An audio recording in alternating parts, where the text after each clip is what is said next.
We are so thrilled to have you here for the inaugural CalMatters Festival. With me is our editor-in-chief, Kristen Go. The two of us lead a news organization that is now over 90 people, covering California policy and politics, and a lot of the things you're going to be hearing about on the stage today. This is our first CalMatters Festival, and it is super exciting. We're thrilled to be here. We're also a little bit terrified, but we'll get over that as we go here. We really believe it's important to do this for so many reasons, right? We want to engage Californians in the stories we tell, and we want to tell those stories in person. We want to get you engaged in those conversations, and we want to see if we can't push the conversation forward about some of the ideas that we have to be thinking about in this giant, crazy, diverse, bizarre state we live in, right? 39 million people, and very few of us spend very much time with anybody in parts of California other than the parts we live in. So we're going to try to bring the whole state here together this week. We have a couple of days of amazing programming for you. We're going to get started right now. But before we do, I wanted to ask Kristen to talk a little bit about the journalism we do and how we bring that journalism to life on this stage, because that's the reason we're here. So I'm going to let you play editor. Play editor here. First of all,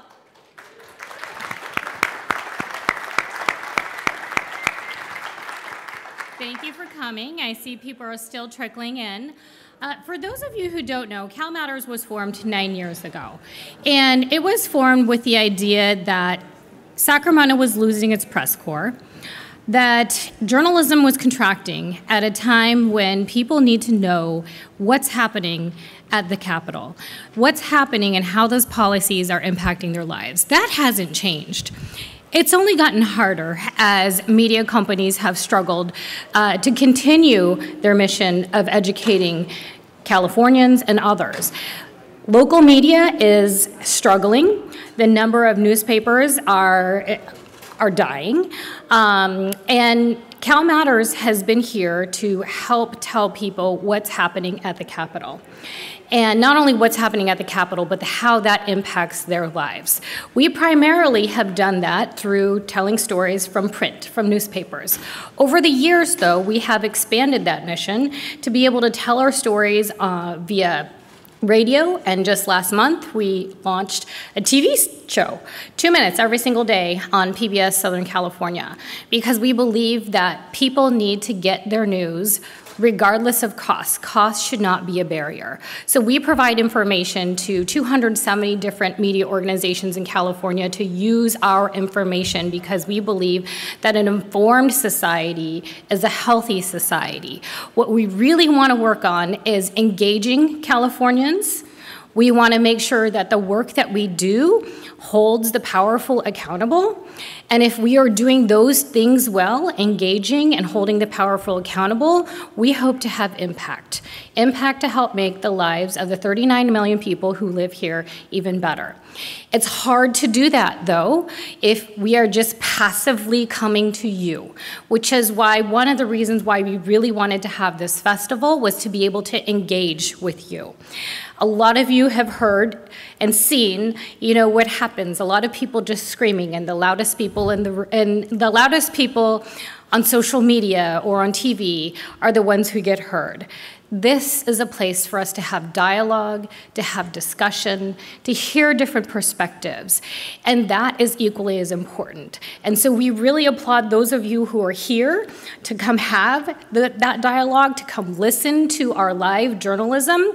This is just one extension of CalMatters, but it's an important one, especially when you think about the division in society, the division in terms of lack of partisanship or bipartisanship.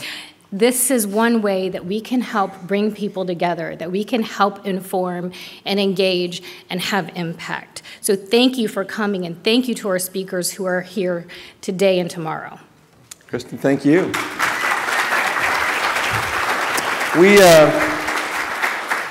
We will mention a couple times over the next day and a half, we are a nonprofit news organization. We survive because of the support of everybody in this room and all the other folks who care about what we do. Especially want to thank the members. You'll see a lot of our members with stickers on that say, I'm a proud CalMatters member today. Those members with those donations that come in every month, they sustain us, they keep us going. They help us be able to do what we're going to do. So please consider supporting us. I want to thank the sponsors, the folks who have made this particular event possible 4 premium sponsors who really came in big for us: Sutter Health, the James Irvine Foundation, the Chan Zuckerberg Initiative, and Marin Clean Energy. So really grateful to those sponsors. Thank you very much.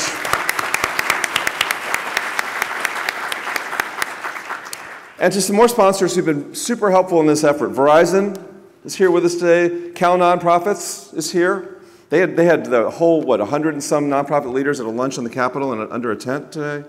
San Jose Clean Energy, HealthNet, the Yuba Water Agency, Liberty Hill Foundation, the Consulate of Canada in San Francisco. If we were playing the national anthem, we'd have to play both anthems. The Hoff Family Foundation, California Wellness Foundation, California Healthcare Foundation, the California Community Foundation, the San Francisco Foundation, Visit Sacramento, our great hosts here today, Ava Community Energy, and Silicon Valley Community Energy. Our content partners, Broadband Breakfast, if you were here for the broadband summit we had just now, and Zocalo Public Square is going to bring us an amazing event in a little bit here this afternoon. And our media partners, Cap Radio, Capital Public Radio here in Sacramento, and KQED in the Bay Area. I will ask you to turn your phones off if you haven't already. And with that, I'm going to let Kristen leave us and bring up our very special guest, Barbara McQuade.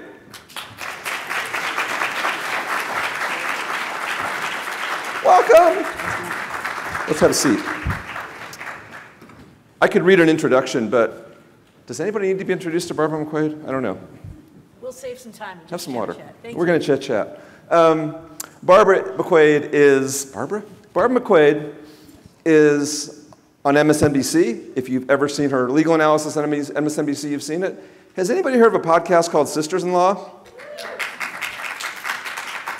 One of the 4 sisters is here with us today. We'll talk about that a little bit. Barb is the former U.S. Attorney for the Southern District of Michigan, Southeastern District of Michigan, something like that. Eastern District of Michigan. I was close. A directional district of Michigan.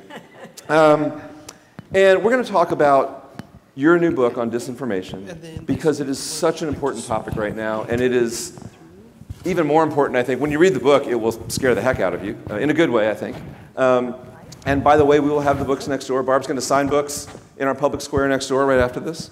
But before we get to that, I want to talk a little bit about you and your background. You started off in journalism. I know this because we worked on a college newspaper together 40 years ago. I mean, a number of years ago. And you talk a little bit about getting started. You were a sports journalist. You're a sports fan. You're the biggest sports fan on podcasting, I do believe, right? Talk about that pivot from you did journalism, you got into a career in journalism, you worked at newspapers, and then you decided you want to do something else. Yeah. So, well, first let me say thank you so much for inviting me to be here, Neil. And thank you all for being here and caring about public issues that are of such great importance. I am honored to be here at CalMatters. I especially like the logo. I'm sporting the sticker. Excellent. It's what a great idea to bring people together for an Ideas Festival. So I'm really proud of you. I knew Neil when we worked together on our school newspaper, the Michigan Daily. The best college newspaper in America. It really is. And I often say, you know, my diploma may say one thing, but truth be told, I majored in the Michigan Daily. Did you ever go to a class? So, you know, rumor has it. Okay. But we spent far too much time there, but we learned so much, didn't we? And everybody knew Neil was going to go on to great things, so it's wonderful to see you thriving here in California. Says you who's done pretty well. You know, back at you. But I did, you know, I've always had an interest that I think is linked. Journalism and government, right? The things that are institutions that make American democracy go. And I think all of that comes from my earliest memory as a child in terms of current events, and that was Watergate. So when I was a child, Watergate was in the news every day. I saw the headlines in the Detroit News when they got put on my front porch, and I was old enough to just sort of read the headlines and read a little bit about it. And I remember wondering if I was just too young to understand, but I knew it was something that the president had done that was very bad. Very bad. So bad that he might have to resign, and ultimately did. And I remember finally asking my mother, Mom, what is Watergate? And she told me quite accurately, Watergate is an office building. And I realized I really am too young to know what this is all about. I have no idea. It's very true. But as I got older, it held endless fascination for me because I knew that the president, the most powerful person in the world, who I has been taught to look up to, had resigned, and he was brought down by a team of reporters, Woodward and Bernstein, and that there had been these congressional hearings. So I was very interested in this idea of public service, but that there are people who can hold them accountable. Ordinary people, whether it's journalists or people in a congressional hearing or whatever it is, can hold even the most powerful people accountable.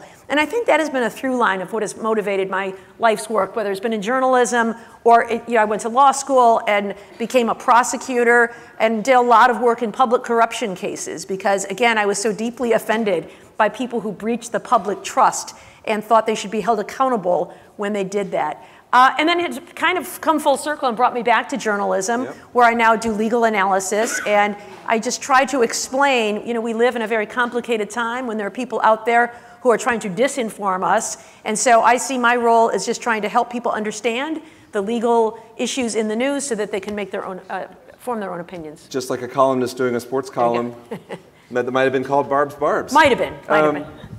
So the work you did, take you back to the day that you got this job as prosecutor. A lot of people, when they apply for a job, you send in a resume, you do some interviews, you get a job, you're told you're going to start in 3 or 4 weeks, you take some time off, you relax. You had kind of a different start to your career in being a U.S. attorney, right? Yeah, so when you're the U.S. attorney, you get confirmed by the Senate for your job. So I got confirmed on Christmas Eve of 2009. And you may recall that the reason Congress stayed so late that year before their holiday break was to pass Obamacare. And so that's it goes back in time in history. But in addition to passing Obamacare, they also said, oh, and all those other people who are on the list for nominations, yeah, they're all confirmed. So I got a call that I'd been confirmed. I was very excited. It was Christmas Eve. And I thought, this is great. I'm going to enjoy the holidays before I really have to get to work.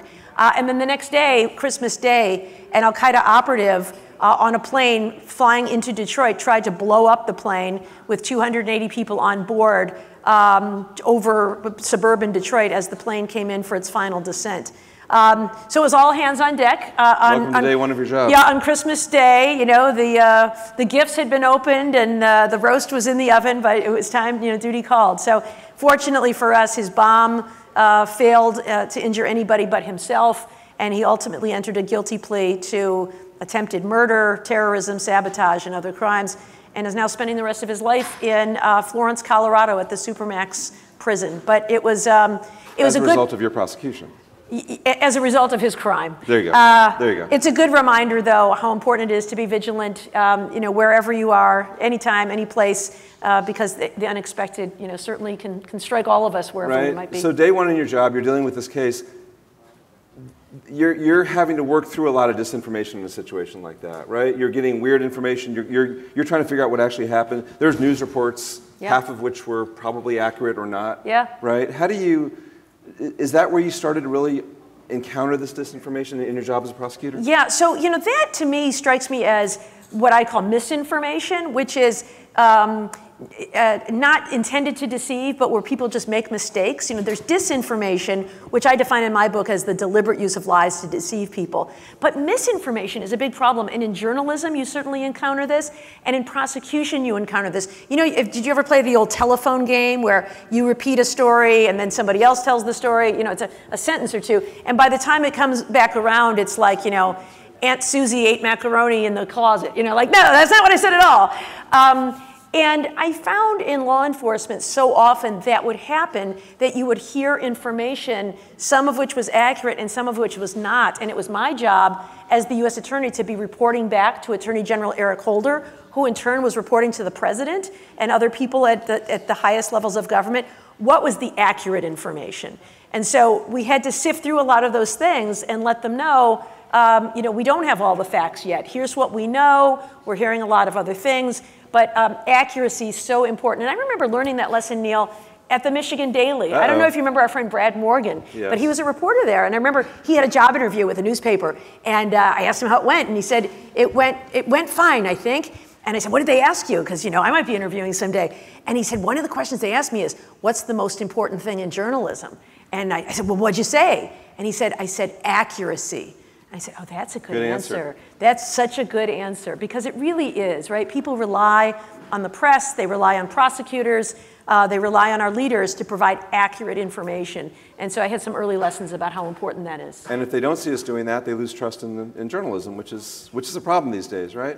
So I love your distinction between misinformation and disinformation, because in reading your book, you start to find out, we know, like, we've seen politicians get up and lie. We've seen people make things up, and we saw some real nonsense. But learning more about, like, intentional, planned disinformation that is being sown long before you find out about it, right? Mm-hmm. Like some of the illustrations you gave of things that are very long planned, your Twitter accounts are activated years later. Like, I read that and I thought, okay, there's so much going on we don't even know about, right? So talk a little bit about the most organized, not the mistakes, not the misinformation, not the politician just making something up, but the real intentional disinformation out there. Yeah, I think the best example of it is a portion of the Mueller report that I assigned to my law students. I now teach a course in national security law. And I assigned a portion of the Mueller report. Remember Robert Mueller, who investigated the Trump campaign in 2016 for connections with Russia. And I assigned it not for what Robert Mueller did or did not find with regard to Donald Trump. That's beside the point.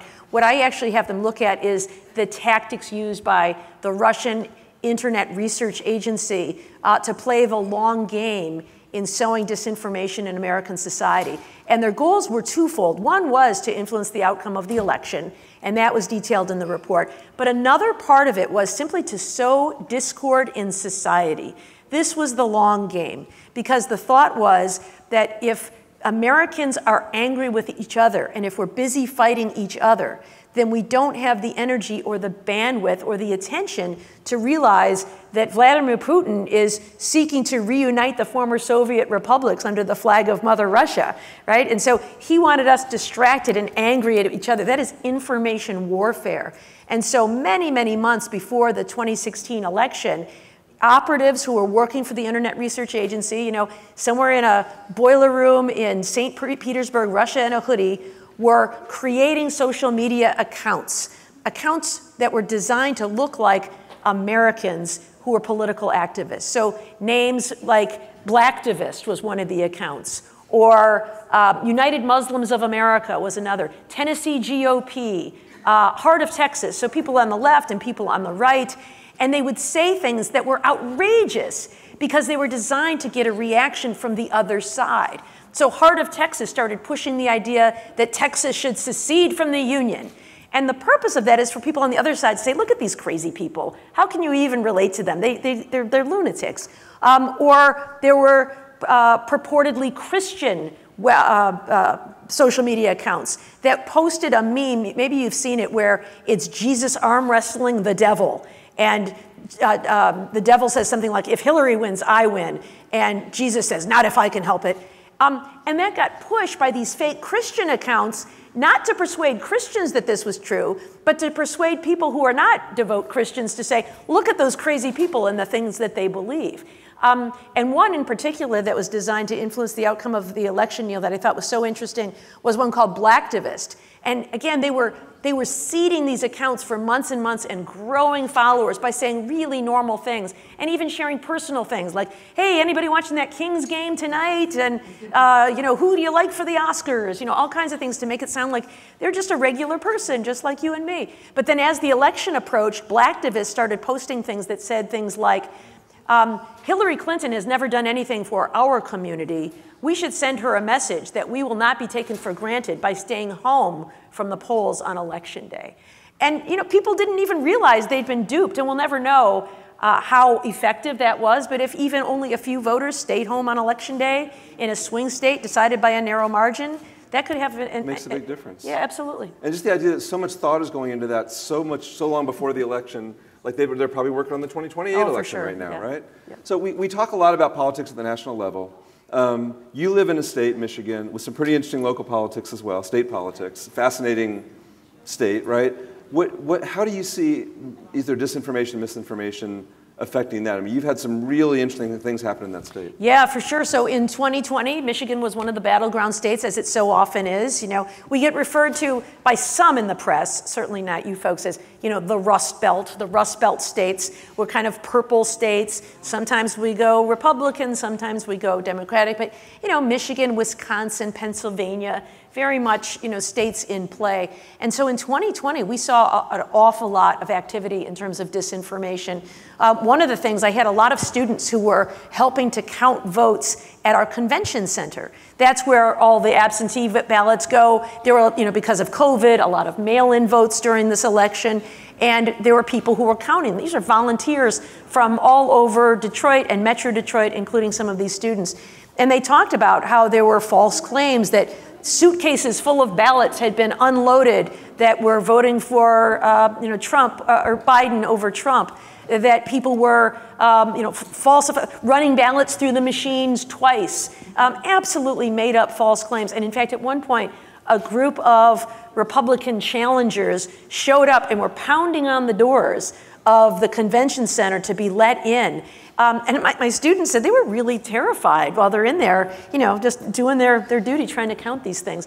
So that was one thing. We also had some challenges over certification of the election and some public pressure that was placed on the boards of canvassers. And then even after the state was called for Joe Biden, there was a lawsuit filed by Sidney Powell and Lynn Wood and some of the lawyers for Donald Trump that were all part of this, you know, release the Kraken strategy, claiming that there was voter fraud in Michigan based on absolutely no facts whatsoever. I was very pleased to see that the judge who was assigned to that case ultimately dismissed that case and then sanctioned the lawyers for filing a frivolous lawsuit. And she even said in her opinion that based on the complete absence of facts, it was her conclusion that the lawsuit was filed not because of a good faith challenge of the outcome of the election, but simply to sow doubt among the voters in the state. So how do you think about that in a local context? We have cities in California where there is a local person, a troublemaker, a social media account, and, you know, a lot of these cities have lost their mainstream journalism. There's not much reporting going on there. How do we as a society manage that? Is there a legal way to do that? Do people just need to start paying more attention?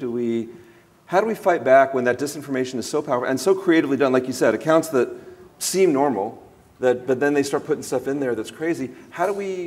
Can we fight that? Is it hopeless? Yeah, I don't think it's hopeless, but I do think it's a challenge, especially at the local level, because, you know, if there's going to be disinformation campaigns or, you know, AI-generated robocalls of Joe Biden, as we saw in New Hampshire this year, I think the campaigns at the presidential level have the resources to go after that stuff and expose it. What I worry about are the state level races or the county level races or the municipal races where people may not even see what their opponent is putting out there. I was at a talk in Cleveland where somebody who had been on a city council who had been attacked by a video where she was simply gaveling the meeting to order. Someone put out a false claim saying that this was a racist rant, when in fact it was nothing of the sort. But she said it really harmed her politically because people believed it to be true because they saw it online.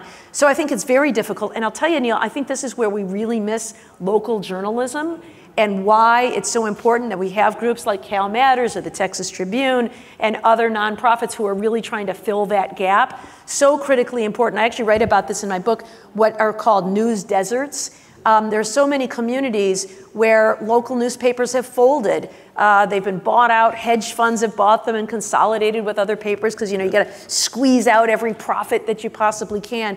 But as a result, we lose the ability to see what's going on in our government at those very important levels, the levels that actually affect our lives the most. You know, Tip O'Neill used to say all politics is local. It seems like today all political journalism is national. All we're talking about is what's going on nationwide, and what we should be talking about are what's going on in our local communities where we actually have a lot of power to affect change. But without local journalism to report on, you know, the budget for the city council or the, you know, or the county or the state, those things are super important. And I think in the absence of journalism, we can end up with corruption, right? I talked about that goal of mine to be that watchdog for abuse of power. I think if we don't have journalists paying attention to those things, we open ourselves up to that sort of corruption.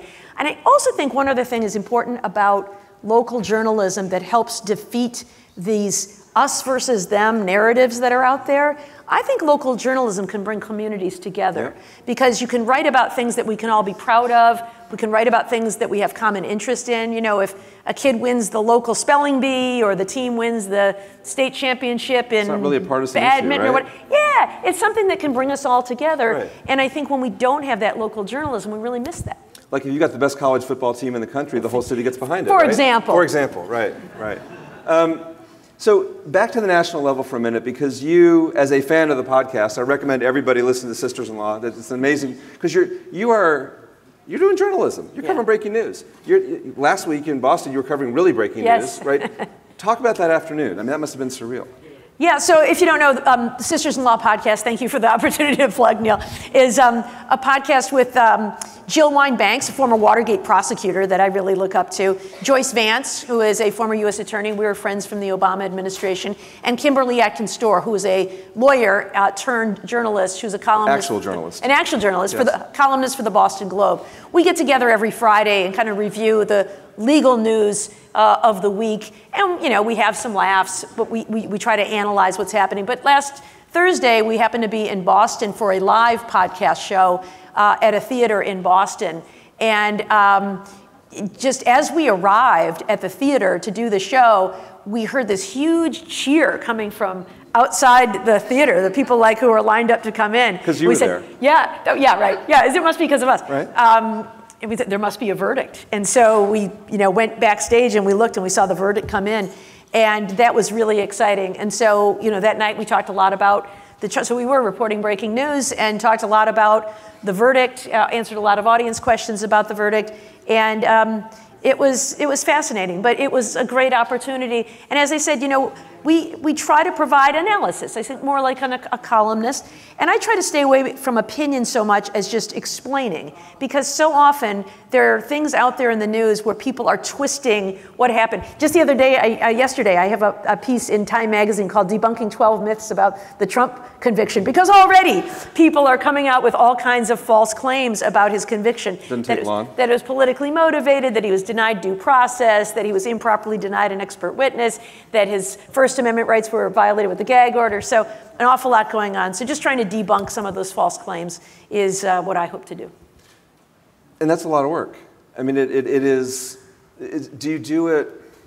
Like, is this going to be enough? How do we in journalism? We need 1,000 Sisters-in-Law podcasts in every community in America, right? What do you, when you speak to young folks, you speak to law students, you speak to journalists, what do you advise us in the media to do, right? What are we not doing? Because it's not working right now. Right? Yeah, I think one of the things that is causing this moment of acute disinformation are twofold, and I think it's a growing pains issue. So I think we can overcome it. It's not going to be overcome by itself, so we have to be proactive in how we do it. I think one is allowing the internet and social media to grow without any regulation whatsoever. I don't think we need to regulate content, but I do think we need to think about regulating some of the processes, the algorithms, the data scraping of our private data, the bots that are there, the lack of transparency in political ads. So I think there's some things we can do to improve that. But I also think one of the things that's happening right now is the deliberate effort to divide us. So not only did Russia seek to stoke division in society, we now see politicians, American politicians, working to deliberately stoke division in society. I mean, when Donald Trump talks about, firing one of those SOBs in the NFL for kneeling, does he mean it? Who knows? But he says it because it gets people really stoked up and angry. And so there are people who are deliberately seeking to divide us. So I think one thing that journalism can do is to just expose that these are deliberate efforts to push your buttons, to get you riled up.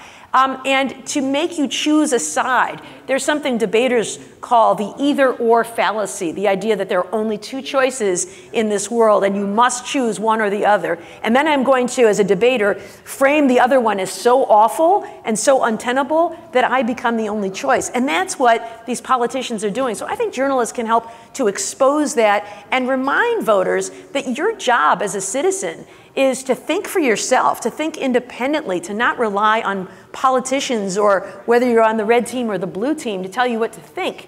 You should be thinking for yourself, and by getting accurate information, you empower people to do that. So the people who are getting inaccurate information right now from various sources, believing it, Yeah. even doing crazy things with it sometimes. Is it their fault? They're being misled, Yeah. right? Like, how do you have a conversation with somebody who walks up to you and says something completely outlandish that you've debunked 1,000 times? Yeah, and I've had that happen at talks where people ask, but what about all the dead people who are voting? What about the suitcases full of ballots? You know, after you give the talk, like, oh, wow. Are they to blame? Partly. I don't want to blame the victims because I think the real wrongdoers here are the people who are deliberately manipulating through disinformation. I talk in my book about these are tactics used by authoritarians throughout history. There are, psychological cognitive forces that make them work, right? Our belief in conspiracy theories and our confirmation biases, like they know that. This is tradecraft, and they prey upon those things. So I don't want to fault people for being manipulated, but I do think that we have a responsibility as citizens to learn good media literacy and to practice good habits about that and to seek out lots of different viewpoints, because if all you do is plant yourself in front of Fox News all day, then I think you are part of the problem. And when you've been traveling around the country, right? You're meeting people in different places. You're meeting people who tend to enjoy your podcast and agree with you, right? Yeah. Do you also get time with people who don't? Do you get time with? Are you able to have serious conversations with people who disagree with you, who don't agree, who don't want to hear what you're saying? Yeah. Do you get time to do that at all? Or is it really, do you ever feel like you're kind of talking in the bubble to your fans? A little bit. So, most of the time, people who come out to a book talk are people who are interested in the book. They've, preaching to the choir a little bit. But I do find from time to time, I've been doing a lot of speaking at keynote at a trade group's annual training and that sort of thing. And those are people who did not seek me out. They're there because they signed up for the day's training, and I happen to be the keynote speaker. So those are the people who might push back a little bit. But one of the things that I have found is, people who are willing to engage with you are typically reasonable people. They may have some views about things, and certainly people are entitled to their own views on issues.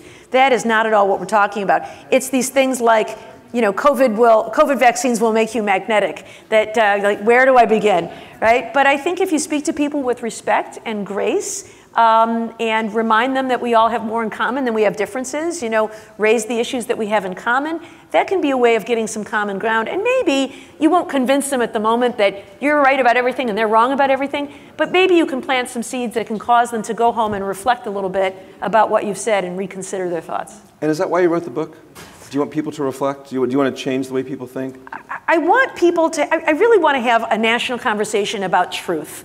I want people to accept and consider that truth is essential to democracy, that we can't be a free country, we can't be a democracy without information.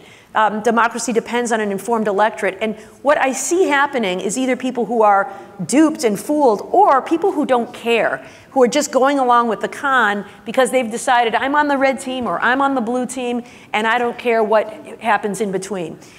In fact, the world is more nuanced. If we want to get anything done in this country, we have to compromise. We cannot demand political purity. And so we used to do that. Right? And so I am hopeful that we can get back to that by just reconsidering what is the value of truth in society. And I think it is a patriotic value to demand truth. There's some who show their patriotism with a lapel flag or hugging the flag. I think true patriotism is a commitment to truth. Love that. It's a great place for us to... It's a great place for us to wrap up. I do, on behalf of 39 million people in California, want to mention that it's about overdue time for a live Sisters-in-Law podcast from California, just to put that vote in there. Love to. Barb is going to be next door in the public square signing her book, which I've read and enjoyed, and I hope everybody will get it. It makes you think, and I think it's really important to make people think these days, and that's what you do. Thank you. So thank you for what you do. Thanks so much, Neil. Thanks you all. Thanks for coming. Thank you.